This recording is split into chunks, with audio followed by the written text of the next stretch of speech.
Hello, my name is Andrew J. Newquist, and this is my video response to Dr. Jeffrey Williams from Lakeland Regional Health. This video is made for our video response assignment for the Assessment of Outcomes for Clinical and Medical Care Delivery class over at Florida Poly, taken with Professor LeFrancois. The first topic that I wanted to cover was, how is the medical device industry regulated? Of course, the FDA overviews most of the items, and we should look at their definition first. The FDA says, as their definition, it can be anything intended for use in the diagnosis of disease or other condition, or in the cure, migration, treatment, or prevention of disease in man or other animals, or intended to affect the structure or any function of the body of man or other animals which does not achieve any of its primary intended purposes through chemical action. Basically, this means that we're dealing with anything that isn't a natural drug, so that could be a tongue dispenser all the way up to a new pacemaker. The FDA also breaks everything down into three classes, from class 1, 2, to 3, where class 1 is the least regulated, and class 3 is most heavily regulated. Class 3 devices are generally the highest risk devices and are therefore subject to the highest level of regulatory control. Class 3 devices must typically be approved by the FDA before they are marketed. For example, replacement heart valves are classified as Class 3 devices. And on the flip side of that, dental floss would be a Class 1 device. The second question asked was, how are medical devices assessed for quality? All medical devices must fall into the regulations of the Quality System Regulation and Good Manufacturing Practices Regulation.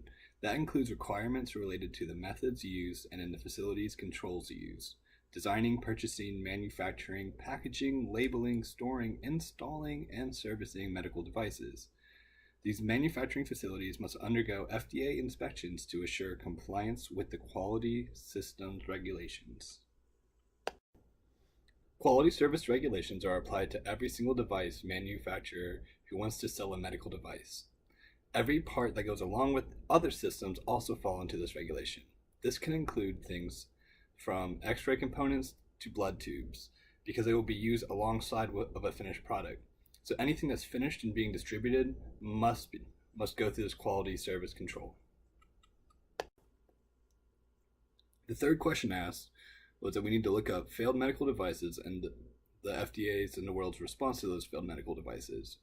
Even with all of these regulations surrounding medical devices, a simple Google search of failed medical devices will take you to the FDA's list of 2017, 2016, 2014 failed medical devices recalls. So even with these regulations, there's recalls, issues happen, and we need to learn how to deal with that.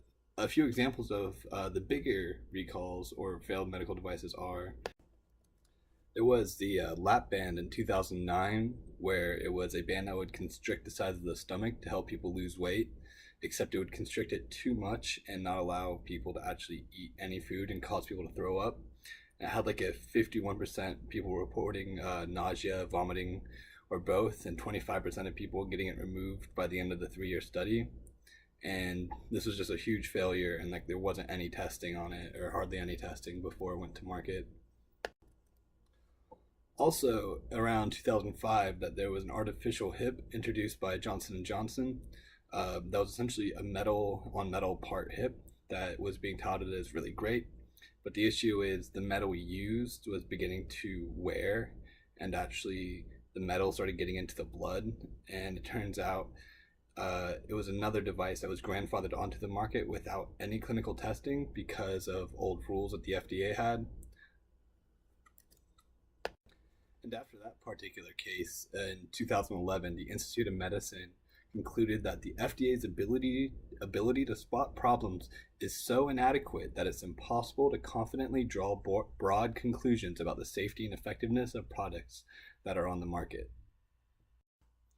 Some of the things that should be done to help make sure these things don't happen again is the FDA obviously needs to go through and solve these loopholes that seem to just be there, where companies that have certain things on the market can change what they're selling to be a brand new object, and that not have to go through proper testing. Any changes for a medical device in any of the classes should have to go through extra testing just to make sure that that is safe as well, because any changes can seriously change the way that it's gonna interact with the human body.